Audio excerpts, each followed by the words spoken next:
امام غزالی علیہ رحمہ نے لکھا ہے، والدین کو دکھ دینا، ان کو تکلیف پہنچانا، یہ وہ گناہ ہے جس کی سزا آخرت میں تو ہے ہی ہے، دنیا میں بھی ضرور ملتی ہے۔ اس شخص پہ نشان لگا لیں جو اپنے ماں باپ کا بے ادب ہے، گستاخ ہے، آپ اس کو ساری زندگی ذلیل اور رسوا ہوتے دیکھیں گے۔ اور اس شخص پہ بھی نشان لگا لیں جو والدین کا با ادب ہے، ساری زندگی اس کی پگڑی کا کلف نیچا ہوتے نہیں دیکھی۔ تو کہا کہ والدین کی فرما برداری ایسا نیک اور صالح عمل ہے جس کی جزا آخرت میں تو ہے ہی ہے، دنیا میں بھی ضرور ملتی ہے۔ اور والدین کی نافرمانی، عقوق الوالدین، ان کو اذیت پہنچانا، دکھ دینا، یہ ایسا جرم ہے جس کی سزا آخرت میں تو ہے ہی ہے، دنیا میں بھی ضرور یہ شخص سزا کاٹتا ہے۔ پہ کیا بچیں کے دل ہے، غم عشق اگر نہ ہوتا غم روزگار ہوتا۔ جب دل ہے تو پھر کسی کی الفت کا بسیرا بھی ہوگا، کسی کی آرزو، تمنا، خواہش، ہجر کی گھاتیں، وصل کی آرزوئیں، تڑپنا، پیچ و تاب، التہاب، اضطراب، رت جگے، کسی کے ملنے کی شدید آرزو، یہ سب کچھ دل میں موجود ہوگا۔ اب یہ میرا اور آپ کا انتخاب ہے کہ ہم اپنے دل میں کس کو بساتے ہیں اور کس سے محبت کرتے ہیں۔ یہ تو ہو نہیں سکتا کہ دل محبت سے خالی رہے۔ جس طرح انسان کا ذہن کسی سوچ سے، کسی خیال سے خالی نہیں رہ سکتا، میں اور آپ اگر یہ طے کریں کہ ہم نے کچھ نہیں سوچنا تو ہم یہ سوچ رہے ہوتے ہیں کہ ہم نے کچھ نہیں سوچنا۔ اسی طرح اس گلاس میں اگر پانی نہیں بھریں گے تو اس میں ہوا بھر جائے گی۔ دل کے اندر اگر آپ اللہ اور اس کے رسول کی محبت کو جگہ نہیں دیں گے تو اس کے اندر دنیا کی محبت پیدا ہوگی۔ آپ دیہات کے رہنے والے ہیں، زمین میں کچھ نہیں بوئیں گے تو جڑی بوٹیاں اگائیں گے۔ تو یہ تو طے ہے کہ جب دل ہے تو دل میں کسی کی محبت ہوگی۔ بہت قیمتی اثاثہ ہے انسان کا دل۔ سارے جسم میں سب سے قیمتی چیز قلب ہے، اور پوری زندگی اسی کے گرد گھومتی ہے۔ اللہ کے محبوب علیہ السلام نے فرمایا کہ انسان کے جسم میں گوشت کا ایک ٹکڑا ہے، جب وہ صحیح ہو جائے تو پورا جسم صحیح ہو جاتا ہے، اور جب وہ خراب ہو جائے تو پورا جسم خراب ہو جاتا ہے۔ پھر فرمایا الا وہی القلب، سن لو، گوشت کے اس ٹکڑے کو دل کہتے ہیں۔ اب اس دل میں غیر اللہ کی محبت ڈال کر کے اس کو خراب بھی کیا جا سکتا ہے، شیطان کا ڈیرا دل کے اوپر جمع کر کے اس کو خراب بھی کیا جا سکتا ہے، اور نور حب الہی سے، عشق رسالت مآب صلی اللہ علیہ وآلہ وسلم سے اس کو آباد بھی کیا جا سکتا ہے۔ دیکھیے، محبت آپ جس سے کر رہے ہیں اس کی محبت کے اثرات اس کے مطابق آئیں گے۔ محبتیں برباد بھی کرتی ہیں اور محبتیں آباد بھی کرتی ہیں۔ ایک محبت کے بارے میں غالب نے کہا تھا، عشق نے غالب نکما کر دیا، ورنہ ہم بھی آدمی تھے کام کے۔ اچھے بڑے انسان کے پلے محبت کو چھوڑتی نہیں ہے، کیس کو مجنوں بنا کے رکھ دیتی ہے، حواس باختہ کر دیتی ہے۔ پھرتے ہیں میر خوار، کوئی پوچھتا نہیں، اس عاشقی میں عزت سادات بھی گئی۔ ایک وہ محبت ہے کہ بندہ اس محبت کا اظہار کرنے سے ڈرتا ہے اور وہ رسوائے زمانہ بنا دیتی ہے، اچھے بھلے بندے کو نکما کر دیتی ہے، عزت سادات بھی ختم ہو جاتی ہے۔ لیکن آج ہم جس محبت کو عنوان بنائے اس کانفرنس کا انعقاد کیے ہوئے ہیں وہ ذرہ نواز محبت ہے، وہ بندہ نواز محبت ہے، وہ پستیوں سے اٹھا کے اوج ثریا کی بلندیوں تک پہنچا دیتی ہے۔ یہ وہ محبت نہیں ہے جو غالب جیسے پڑھے لکھے شخص کو بھی نکما کر دے، میر تقی میر جیسے عالی مرتبت شخص بھی کہنے پہ مجبور ہو کہ اس نے پلے کچھ نہیں چھوڑا، عزت سادات بھی لے اڑی۔ لیکن یہ حبشی کی عزت اتنی بڑھاتی ہے جس محبت کی میں کہانی چھیڑنے لگا ہوں کہ میرے حضور معراج سے واپس پلٹتے ہیں اور بلال حبشی سے کہتے ہیں کہ تو کون سا نیک عمل کرتا ہے، میں نے جنت میں تیرے قدموں کی آہٹ سنی۔ تو اس محبت نے سرفراز کر دیا، اس محبت نے سر بلند کر دیا۔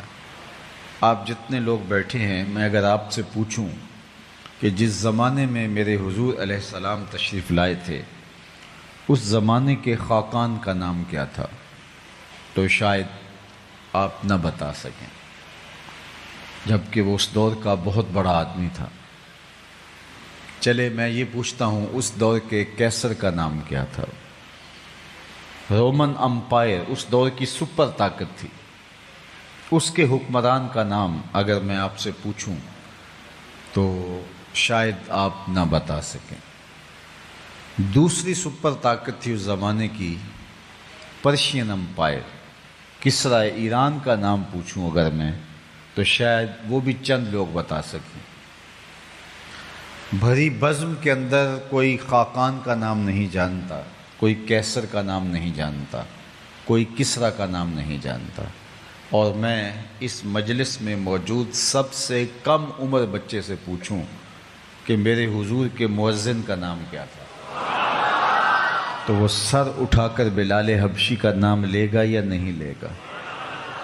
تو پھر یہ عشق ہے جس نے سرفراز کیا۔ اقبال یہ کس کے عشق کا فیض عام ہے، رومی فنا ہوا حبشی کو دوام ہے۔ سلطنت روم کا شہنشاہ آج اس کا نام بھی زمانہ بھول گیا، لیکن بلال کے نام کی مسجد دنیا کے جس کونے پہ جاؤ آپ کو ملے گی، اور جب بھی اذان پکاری جاتی ہے تو یاد بلال تازہ ہو جاتی ہے۔ تو یہ ہے بندہ نواز عشق، یہ ہے سرخرو عشق، یہ ہے کامیاب عشق، یہ ہے ذرہ نواز عشق، یہ پستیوں سے اٹھا کے اوج ثریا تک پہنچا دینے والا عشق ہے، یہ سر بلند کرتا ہے، یہ عزت افزائی کرتا ہے۔ اللہ اکبر۔ دنیا کی محبتیں، دنیا کی الفتیں انسانوں کو توڑتی ہیں۔ ایک کے دو چاہنے والے آپس میں رقیب ہوتے ہیں کہ یہ تو میرا محبوب تھا، تم نے کیوں دیکھا، لڑائی کی نوبت آ گئی۔ لیکن جس محبت کا عنوان آج ہم لیے بیٹھے ہیں وہاں ایک کے چاہنے والے دو رقیب نہیں ہوتے، ایک کے کروڑوں چاہنے والے، اربوں چاہنے والے آپس میں حبیب ہوتے ہیں۔ دل بمحبوب حجازی بستائم، زی جہت با یک دیگر پیوستائم، چوں گلے صد برگ مارا بو یکیست، او کے جانے ای نظاموں او یکیست، مست چشم ساکیے بتہاستیم، در جہاں مثل میں او می ناستیم۔ تو یہ محبت ہمیں جوڑتی ہے، ایک مرکز پہ جمع کرتی ہے، وحدت کی ضمانت بنتی ہے۔ اس محبت نے بکھرے ہوئے لوگوں کو امت بنایا ہے۔ اسود از توحید احمر می شود، اسود و احمر ایک ہی صف میں کھڑے ہو گئے۔ تو یہ اس محبت کی کرشمہ سازی ہے۔ اچھا، ہم نے دیکھا ہے کہ کچھ محبتیں انسانوں کے دلوں میں تو ہوتی ہیں لیکن وہ دیگر بہائم وحوش و طیور کے دلوں میں نہیں ہوتی۔ لیکن ہم جن سے محبت کرتے ہیں ان سے صرف انسان ہی محبت نہیں کرتے، ان سے فرشتے بھی محبت کرتے ہیں، جس سے میں اور آپ محبت کا دم بھرتے ہیں ان سے جانور بھی محبت کرتے ہیں، حتیٰ کہ ذی روح تو ذی روح رہے، پتھر بھی ان سے محبت کرنے پہ مجبور ہے۔ اللہ اکبر۔ اور سب سے بڑی بات یہ ہے کہ خالق نے خود بنا کے، خود پیکر تراش کے، پھر خود کہا میں تم سے محبت کرتا ہوں۔ جس کا حسن اللہ کو بھی بھا گیا، ایسے پیارے سے محبت کیجیے۔ اللہ اکبر۔ اور یہ ہمارا اعزاز ہے کہ ہمارا محبوب وہ ہے جو خدا کا بھی محبوب ہے۔ اعظم چشتی مرحوم نے قلم توڑ دیا، اپنا معیار زمانے سے جدا رکھتے ہیں، ہم تو محبوب بھی محبوب خدا رکھتے ہیں۔ یہ کتنا بڑا میرا اور آپ کا اعزاز ہے کہ ہمارا محبوب وہ ہے جو خدا کا محبوب ہے۔ اللہ اکبر۔ فرشتے بھی محبت، کائنات کا ایک ایک کونا اور گوشہ حضور سے محبت کرے۔ جب سورہ الضحیٰ نازل ہوئی تو کافی دیر قرآن مجید کا نزول نہیں ہوا تھا، فترت کا ایک دور گزرا تھا۔ بعض مفسرین کی رائے کے مطابق 40 دن گزر گئے تھے کہ کوئی آیت نہیں اتری تھی۔ تو جبریل جب وحی لے کر آئے تو حضور علیہ السلام نے کہا کہ اتنی دیر کے بعد آئے ہو تو تمہارا دل اداس نہیں ہوا تھا؟ تو جبریل نے عرض کی حضور میں عبد معمور ہوں، عبد معمور ہوں، اللہ کے حکم کا پابند ہوں، اس لیے میں نہیں آ سکا، ورنہ آپ کے لیے میرا دل بے چین اور میرا دل اداس تھا۔ اور مولانا حسن رضا بولے بے لقائے یار ان کو چین آ جاتا اگر، بار بار آتے نہ یوں جبریل سدرہ چھوڑ کر۔ اللہ اکبر۔ آؤ تمہیں محبت کی ایک دل آویز کہانی سناؤں۔ حضور منبر پر بیٹھے ہیں اور صحابہ مسجد نبوی میں جلوہ فرما ہیں کہ اچانک مسجد نبوی کے گوشے سے رونے کی آواز آنے لگی، اور رونے والا اس درد سے روتا ہے کہ لگتا ہے اس کا ابھی کلیجہ پھٹ جائے گا۔ کناقۃ الخلوج، جب اونٹنی کا بچہ گم ہو جائے اور وہ جو چیخیں مارتی ہے تو اس طرح رونے کی آواز آ رہی تھی۔ حتیٰ ارتج المسجد، صحابہ فرماتے ہیں کہ مسجد گونجنے لگی اس کے رونے سے، اس کی چیخوں سے۔ ہم نے دائیں بائیں دیکھا لیکن کچھ دکھائی نہیں دیا۔ صحابہ ایک دوسرے کی طرف دیکھ رہے ہیں، رونے کی آواز تو ہے کہ مسلسل بلند ہوتی چلی جا رہی ہے، مسجد گونجتی چلی جا رہی ہے، لیکن رونے والا دکھائی نہیں دے رہا۔ فنزل النبی صلی اللہ علیہ وآلہ وسلم عن المنبر، حضور منبر سے نیچے تشریف فرما ہوئے اور ایک سمت چلے۔ خشک تنا کھجور کا تھا پڑا ہوا، حضور جا کے اس کو اپنی آغوش میں سمیٹ لیا۔ آج پہلے دن منبر بن کے آیا تھا۔ اللہ کے محبوب علیہ السلام ایک کھجور کے خشک تنے کے ساتھ ٹیک لگا کے کھڑے ہو کے واز کرتے تھے، تو صحابہ نے جب منبر بچھوا دیا تو اس کو اٹھا کے ایک سائڈ پہ رکھ دیا۔ جو ہی حضور منبر پہ بیٹھے تو اس سے برداشت نہ ہو سکا۔ صحیح بخاری اٹھائیے، امام سبہودی نے اس کو بڑی تفصیل کے ساتھ بیان کیا الوفا میں۔ تو آقا کریم علیہ السلام نے اس کو باہوں میں لے لیا، جس طرح بچھڑا ہوا بچہ ماں کی گود میں آ جائے تو اس کی گھگھی بن جاتی ہے، ہچکیاں لینے لگ جاتا ہے۔ تو صحابہ کہتے ہیں کہ وہ جو اس کی چیخیں تھیں وہ ہچکیوں میں تبدیل ہو گئیں، اور آقا کریم علیہ السلام اس کو اپنا دست شفقت، اس کو اپنی شفقتیں عطا کر رہے ہیں، اور دست شفقت اس کے اوپر پھیرے جا رہے ہیں، اور آہستہ آہستہ اس کی آواز کم ہوتی چلی جا رہی ہے۔ صحابہ کھلی آنکھوں سے یہ منظر دیکھ رہے ہیں۔ میں نے کہا بخاری میں روایت ہے، سب اس کا اقرار کرتے ہیں، کوئی انکار نہیں کرتا، یہ کوئی کہانی نہیں ہے، یہ حقیقی واقعہ ہے جو امر واقعہ ہے۔ تو صحابہ دیکھ رہے ہیں کہ حضور نے اس کو آغوش میں سمیٹا ہے اور اس کے اوپر دست شفقت پھیرتے چلے جاتے ہیں، اور اس کی آواز بتدریج کم ہوتی چلی جاتی ہے۔ تھوڑی دیر کے بعد وہ خاموش ہو گیا، اس کی ہچکیاں سسکیوں میں تبدیل ہو گئیں، اور سسکیاں جب خاموش ہوئیں تو حضور دوبارہ منبر پہ تشریف لائے۔ ایسا کبھی ہوا نہیں کہ خشک تنے بھی روئے ہوں۔ صحابہ نے زندگی میں پہلی مرتبہ یہ منظر دیکھا، ان کی آنکھوں میں سوال چمک رہے تھے۔ وہ حضور سے کچھ پوچھنا چاہتے تھے لیکن ان کے اوپر ایک کیفیت طاری تھی۔ خیر، اللہ کے محبوب علیہ السلام نے خود ہی صحابہ کے ذہنوں میں جو سوال تھا اس کو خود ہی لیا۔ فرمایا صحابہ تم یہ سوچ رہے ہوگے کہ یہ کیا ہوا، لیکن سنو، لو لم افعل ھذا لحن الی یوم القیامہ، اگر میں ممبر سے اتر کے اپنے عاشق کے زار کو یوں تسلی نہ دیتا یہ قیامت تک روتا ہی رہتا۔ کسی کو کسی سے یوں بھی پیار کرتے دیکھا ہے، کسی کی محبت دلوں کے اندر یوں بھی دھڑکتے ہوئے دیکھی ہے۔ آؤ تم ایک اور کہانی سناؤ پیار کی۔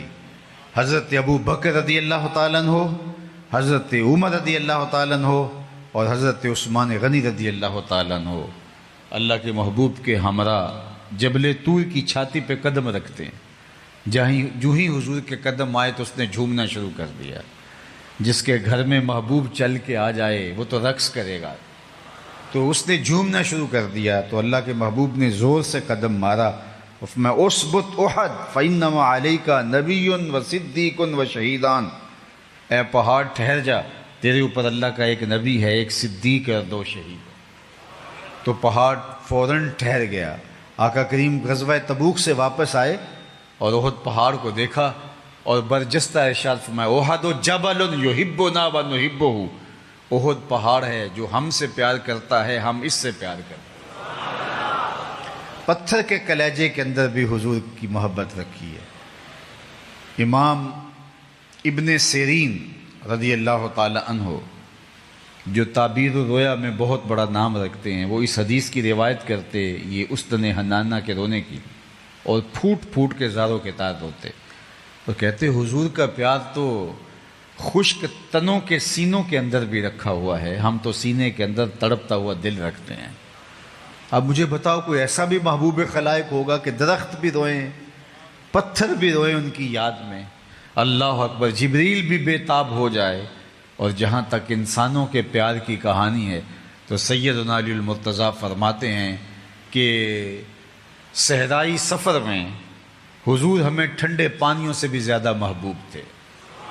یعنی ٹھنڈا پانی صحرا میں مل جانا زندگی ملنے کے مترادف ہے، اور اگر پانی نہیں ملتا تو نتیجہ کیا ہے؟ موت واقع ہو جاتی ہے۔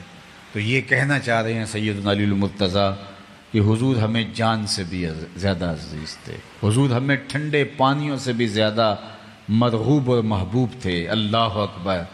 اور فرمایا اتنی دیر تک تم میں سے کوئی شخص کامل مومن نہیں ہو سکتا جب تک حضور علیہ الصلاۃ والسلام سے جو ہے وہ محبت نہ کرے۔ لا یؤمن احدکم حتی اکون احب الیہ من والدہ و ولدہ والناس اجمعین۔ میرے اور آپ کے آقا مولا مرشد دل و قلب و نگاہ نے ارشاد فرمایا کہ اتنی دیر تک کوئی کامل مومن نہیں ہو سکتا جب تک مجھے ہر شے سے زیادہ، اپنے ماں باپ سے، اپنی اولاد سے زیادہ مجھے محبوب نہ جان لے۔ اور جنہوں نے پھر حضور سے پیار کیا، حضور سے محبت کی، زمانہ جانتا ہے کہ ان کی محبت کے رنگ کتنے انوکھے اور کتنے البیلے تھے۔ جناب سیدنا صدیق اکبر رضی اللہ تعالیٰ عنہ کی محبت دیکھیے، جان بھی قربان حضور کی راہوں میں، اللہ اکبر، اپنا مال بھی حضور کی راہوں میں قربان، اپنی اولاد بھی حضور کی راہوں میں قربان، اللہ اکبر۔ یہ محبت کا رنگ ہے، اللہ اکبر۔ حضرت سیدنا صدیق اکبر کی محبت کا ایک اسلوب دیکھیے کہ جب بھی وہ حضور سے مخاطبت کرتے، اور یہ تمام صحابہ کا طریق تھا کہ وہ مخاطبت کا انداز یہ رکھتے، فدا کا امی و ابی یا رسول اللہ، حضور میری ماں اور میرے باپ آپ پہ قربان ہوں۔ اس سے بغیر بات نہیں کرتے تھے۔ جب غار ثور میں اترے اور مختلف سوراخ پائے تو ان کو بند کر دیا، اور ایک سوراخ بچ گیا، یا ایک روایت کے مطابق 2 سوراخ، تو ان میں اپنی ایڑی یا ایڑیاں رکھ لیں، اور پھر کہا جان عالم اندر تشریف لائیے۔ تو حضور تشریف لائے اور سیدنا صدیق اکبر رضی اللہ تعالیٰ عنہ کی گود میں حضور نے سر رکھا اور استراحت فرمانے لگے۔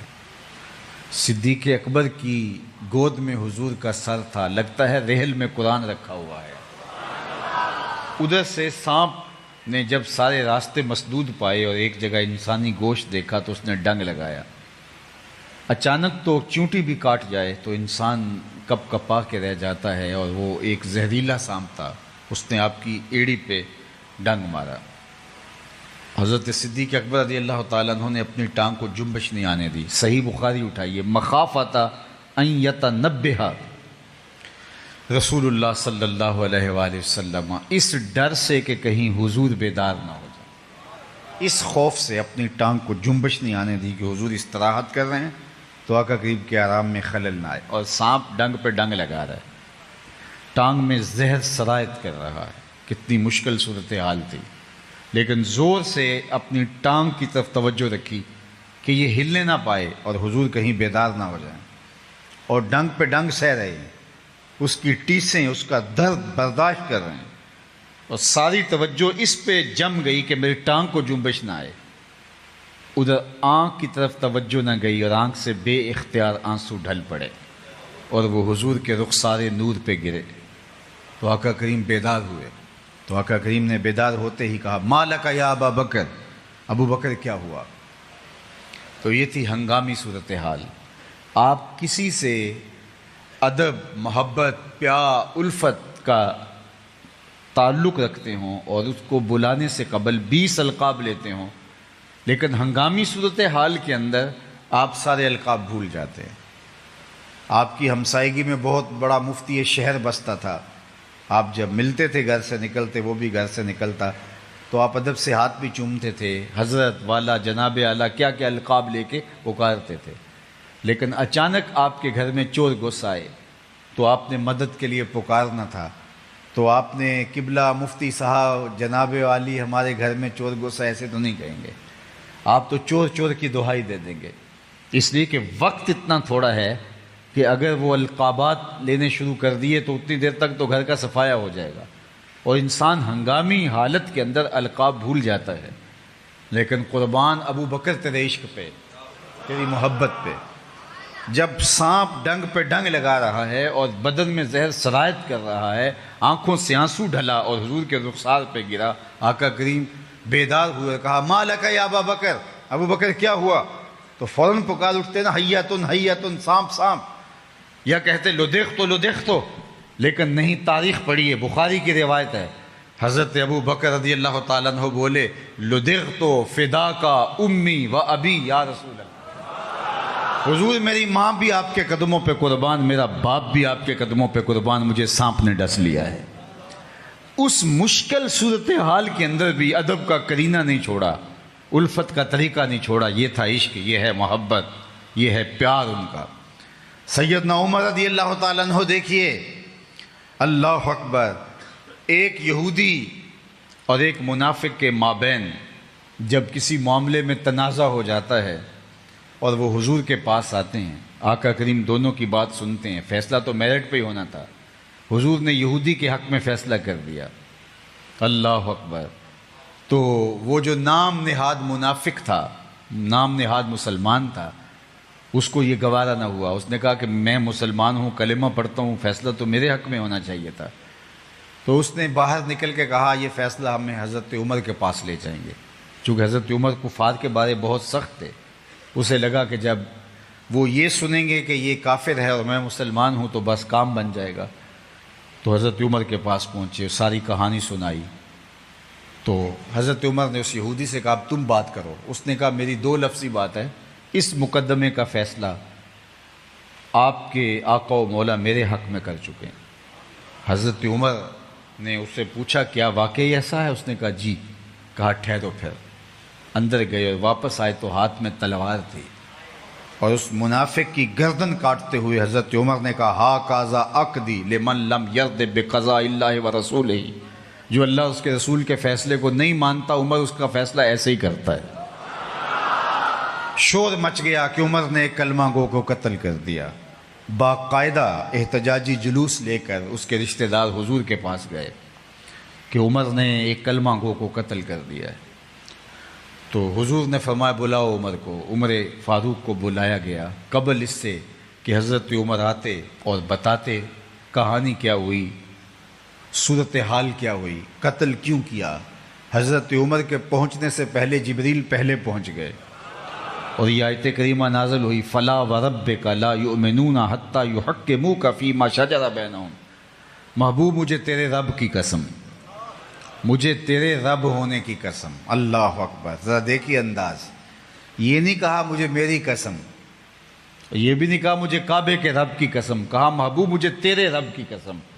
رب بھی اس پہ ناز کرتا ہے کہ میں محمد کا رب ہوں، تو ہم پھر ناز کیوں نہ کریں کہ ہم حضور کی امتی ہیں۔ فخر کا دل میں دریچہ باز کرنا چاہیے، جن کا تو آقا ہے ان کو ناز کرنا چاہیے۔ ہمارے لیے فخر ہے کہ ہم حضور کے غلام، میری خوش قسمتی میں تیرا امتی، یہ میرا اعزاز، یہ آپ کا اعزاز کہ ہم حضور کے غلام ٹھہرے۔ اس پر جتنا بھی اترائیں، فخر کریں، ناز کریں کم ہے، اس لیے کہ نبیوں نے آرزویں کی حضور کی امت میں ہونے کی، ہم نے تو کوئی آرزو نہیں کی۔ آنکھ کھلی تو ہمارے والد صاحب مسجد سے مولانا کو بلا لائے، انہوں نے کان میں آ کے اذان دیتے ہوئے گویا مبارک دی، مبارک ہو تو حضور کا غلام بن کے آ رہا۔ شاہوں سے ملا ہے نہ تونگر سے ملا ہے، اللہ کا عرفان اسی در سے ملا ہے، اوروں کو ملا ہے تو مقدر سے ملا ہے، مجھ کو تو مقدر بھی تیرے در سے ملا۔ اللہ اکبر، مجھ کو تو مقدر بھی آپ کی دہلیز سے ملا ہے، میری خوش قسمتی میں تیرا امتی۔ کبھی میں اور آپ اپنے آپ کو دیکھیں، ہم اس قابل تھے کہ اس آقا کے امتی ہوتے؟ نبیوں نے آرزویں اور تمنائیں کی، ہم نے کوئی تمنا بھی نہیں کی، آنکھ کھلی تو حضور کے غلام ٹھہرے۔ اللہ اکبر، کیا کسی نے کہا کہ اللہ اکبر کہ میں اس بات پہ ناز کرتا ہوں، بنی نازم کہ ہستم امتے تو، ذرا شعر کا حسن دیکھیے، میں ترجمہ نہ بھی کروں گا تو پھر بھی یہ شعر آپ تک پہنچ گیا، چونکہ یہ بہت آسان فارسی ہے۔ بنی نازم کہ ہستم امتے تو، میں اس بات پہ ناز کرتا ہوں کہ حضور میں آپ کا امتی ہوں۔ بنی نازم کہ ہستم امتے تو، گناہ گارم و لیکن خوش نصیبم، گناہ گارم و لیکن خوش نصیبم، میری خوش قسمتی میں تیرا امتی، یہ میرے اور آپ کے بخت۔ تو رب کہتا ہے فلا و رب کا، محبوب مجھے تیرے رب کی قسم۔ یہ تو کہتے ہیں کہ مومن کو قتل کر دیا، لا یؤمنون حتی یحکموک فیما شجر بینہم۔ اللہ اکبر، جو تیرے فیصلوں کو تیرے فیصلوں کو مانتا نہیں ہے، تو محبوب مجھے تیرے رب کی قسم وہ مومن ہی نہیں ہو سکتا۔ اللہ اکبر، یہ عشق ہے، یہ محبت کی داستان ہے۔ آئیے حضرت عثمان غنی کی کہانی سنیے رضی اللہ تعالی عنہ کی۔ صلح حدیبیہ کے موقع پر حضرت عثمان غنی رضی اللہ تعالیٰ عنہ کو سفیر بنا کر قریش کے پاس بھیجا گیا اور کہا کہ ہم لڑائی کے لیے نہیں آئے، ہم تو آئے ہیں عمرے کے لیے، تو لہٰذا ہمیں عمرہ کر کے واپس جانے دو۔ تو انہوں نے کہا کہ ہم نہیں اجازت دیں گے، لیکن عثمان تم آگے ہو تو کوئی بات نہیں ہے، تم عمرہ کر لو، تم ہمارے رشتہ دار بھی ہو۔ وہ سامنے رہا کعبۃ اللہ، وہ رہا حجر اسود، طواف بھی کرو، حجر اسود کو چومو بھی، زمزم بھی پیو، تو تمہیں ہم اجازت دیتے ہیں لیکن ہم مسلمانوں کو اجازت نہیں دیں گے۔ تو حضرت عثمان بولے جب میرے حضور طواف نہیں کریں گے تو عثمان کعبے کا طواف نہیں کرے گا۔ اللہ اکبر، حجر اسود موجود ہے، موقع بھی ہے، لیکن کہا نہیں چوموں گا اگر میرے حضور نہیں چومیں گے۔ اسی لیے حضرت عمر نے ایک موقع پہ کہا تھا، طواف کرتے کرتے حجر اسود کے پاس آ کے رکے، کہا اے حجر اسود میں تجھے کبھی نہ چومتا اگر میرے حضور نے نہ چوما ہوتا۔ ہم نے قطرہ دیکھا نہ دریا پہ غور کیا، بس جہاں تیری جھلک نظر آئی وہیں ڈوب گئے۔ اس لیے اس کو چوما جا رہا ہے کہ اس پہ حضور کے لب لگیں، حضور کے ہونٹ لگیں۔ کسی نے کہا یہ سمندر پار سے آئے ہوئے لوگ بڑا بے تابی سے چومتے ہیں، چومے چلے جاتے ہیں، یار ایک دو بار چوم لیا جان چھوڑ دے۔ تو میں نے کہا صاحب یہ پتھر تھوڑا چوم رہے ہیں، یہ تو کسی کے ہونٹوں کے نشان ڈھونڈ رہے ہیں۔ ایک جگہ سے چومتے ہیں، خیال آتا ہے حضور کے ہونٹ ادھر نہ لگے ہوں، وہاں سے چومتے ہیں، خیال آتا ہے حضور کے لب یہاں مس نہ ہوئے ہو۔ میں نے کہا یہ پتھر نہیں چوم رہے ہیں، کسی کے لبوں کا لمس تلاش کر رہے ہیں، کسی کے ہونٹوں کے نشان ڈھونڈ رہے ہیں۔ اللہ اکبر۔ سیدنا علی المرتضیٰ فرماتے ہیں کہ صحرائی سفر میں ٹھنڈے پانیوں سے بھی زیادہ اور میٹھے پانیوں سے بھی زیادہ ہمیں محبوب اور مرغوب تھے۔ اللہ اکبر۔ کائنات کو دیکھو حضور سے کس طرح ٹوٹ کے پیار کرتی ہے، کس طرح حضور علیہ السلام سے محبت کرتی ہے۔ بلال حبشی کی کہانی سنو، اللہ اکبر، حضور سے پیار کی دل آویز کہانیاں، ملا جامی کی کہانی سنو۔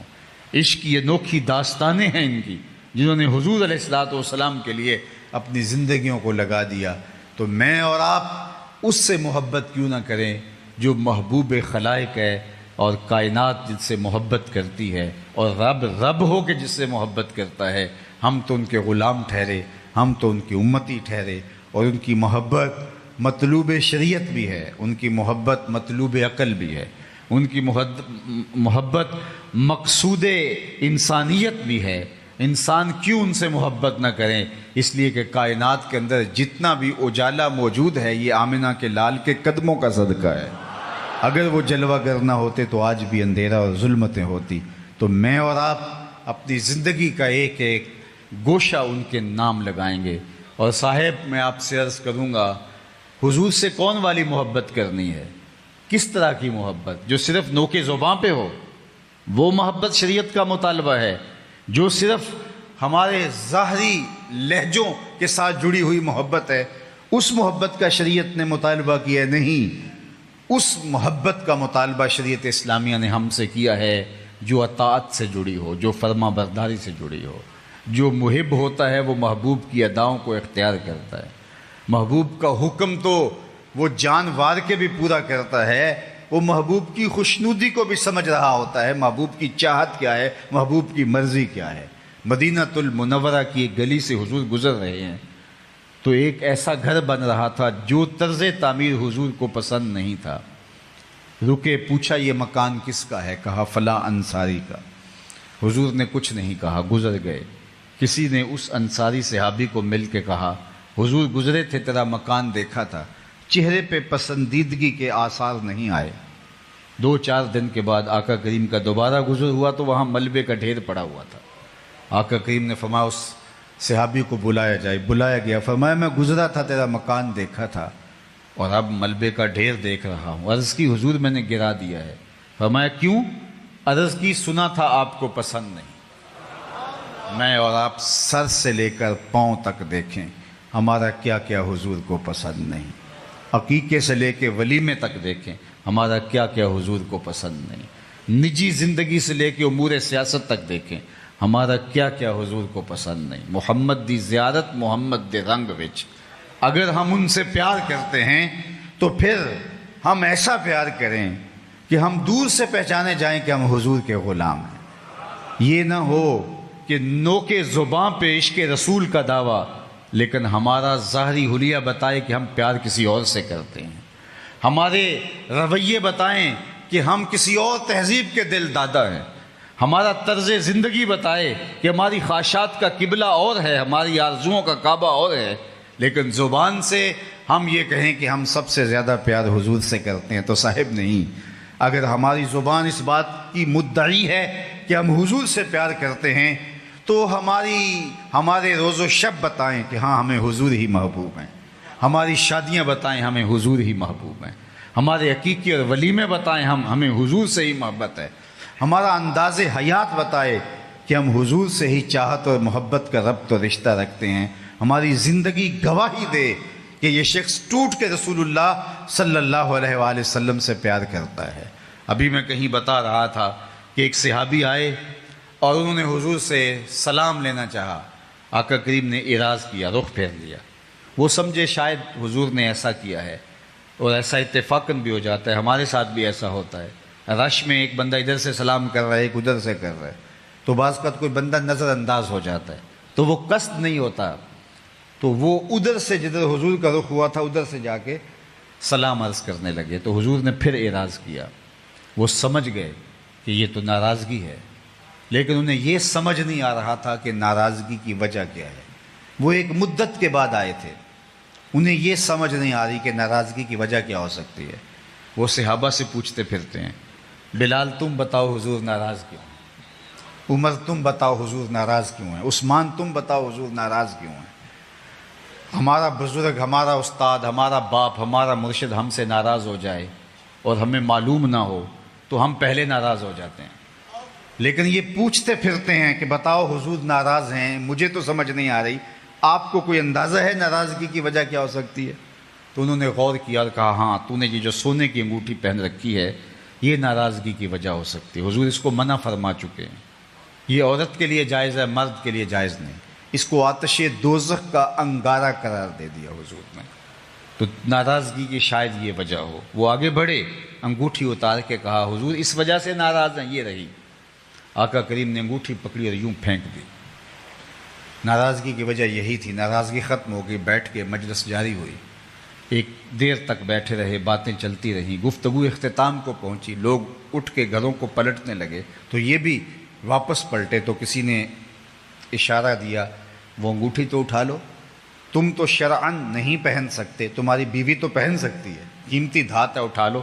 تو سنو اس صحابی نے کیا کہا، اس نے کہا واللہ لا آخذہ ابدا وقد طرحہ رسول اللہ صلی اللہ علیہ وآلہ وسلم، اللہ کی قسم یہ پڑی رہے کبھی نہیں اٹھاؤں گا جس کو میرے حضور نے پھینک دیا ہے۔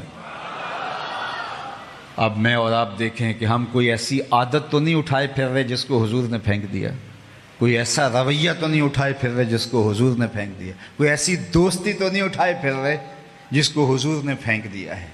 ہم تو اتنے ظالم لوگ ہیں کہ حضور کی ناپسندیدہ چیزوں کو سینے سے لگائے عشق رسول کا دعویٰ کر رہے ہوتے ہیں۔ کیسی کیسی دوستیاں ہیں حضور کا نام لینے والوں کی۔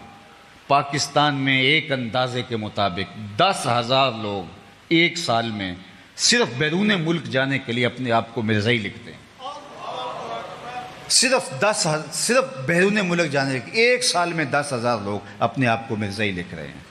اور مجھے بتائیے کیسا دعویٰ عشق ہے، کیسے ممکن ہے، کیسے حوصلہ اور جگرا ہوتا ہے کہ کوئی بندہ اپنے آپ کو گستاخان رسول کی فہرست میں شامل کر دے۔ جب میں کہتا ہوں الہی میرے احوال دیکھ، حکم ہوتا ہے اپنا نامہ اعمال دیکھ۔ ہم اپنے رویے دیکھیں، اپنی عادات دیکھیں، اپنی خصلتیں دیکھیں، اپنے مزاج دیکھیں، اپنا اٹھنا بیٹھنا دیکھیں، اپنے کاروبار کے تیور اور انداز دیکھیں، اپنی نشست و برخاست دیکھیں، اپنی وضاقتہ دیکھیں، اپنا لباس دیکھیں، طرز زندگی دیکھیں، اور زبان سے دعویٰ ہے کہ ہمارے جیسا عاشق رسول زمانے میں کوئی نہیں ہے۔ تو میاں یہاں دعویٰ نہیں، یہاں دلیل چاہیے، اور دلیل عمل دے گا، رویہ دے گا، طرز زندگی دے گا، انداز معاشرت دے گا۔ میرے استاد فرمایا کرتے تھے کسی کو پوچھنا نہ پڑے اور تمہیں بتانے کی نوبت نہ آئے کہ دیکھو جناب یہ مذہب کے خانے میں اسلام لکھا ہے۔ آپ فرمایا کرتے تھے صاحب پوچھنا نہ پڑے، لوگ دور سے کہیں کہ یہ حضور کا غلام آ رہا ہے۔ یہ عقاب کے نوجوان کھڑے ہیں، پوچھنا تو نہیں پڑے گا کہ عقاب والے ہیں، ان کی وضاقتہ بتائے گی کہ یہ عقابی ہیں۔ اور میں اور آپ اگر حضور کے غلام ہیں، ہاں سر سے لے کر پاؤں تک ہماری وضاقتہ، ہماری عادات، رویہ، ہمسایوں کے ساتھ سلوک، ماں باپ کے ساتھ سلوک، پنج گانا اللہ کے حضور سجدہ ریزیوں کا انداز بتائے کہ ہم حضور کے غلام ہیں، نہ یہ کہ ہم زبان سے اقرار کر کے اپنا عشق ثابت کرنے کے لیے دوسروں کو کافر قرار دیتے رہیں، لیکن خود ہم جہاں کھڑے ہیں وہاں ایک انچ بھی سرکنے کے لیے تیار نہیں۔ آئیے میں اور آپ اپنی زندگی کو حضور کے نام لگائیں۔ اقبال کے سارے کلام کا رس نچوڑیں تو خلاصہ یہ نکلتا ہے کہ محمد سے وفا تو نے تو ہم تیرے ہیں، یہ جہاں چیز ہے کیا لوح و قلم تیرے ہیں۔ اللہ ہمیں حضور کی سچی محبت اور آقا کریم علیہ الصلوۃ والسلام کی الفتوں کا نور نصیب فرمائے اور اپنی پناہوں کا حصار دے۔ جس طرح میں نے ابتداءً کہا کہ المصطفیٰ اسلامک سینٹر کی تعمیر کا سلسلہ جاری ہے، اور اس کے لیے آپ سب لوگوں کو اس سینٹر کے ساتھ تعاون کا ہاتھ بڑھانا ہوگا۔ الحمدللہ یہ سلسلہ نور آپ کی نسلوں کی بہتری کی ضمانت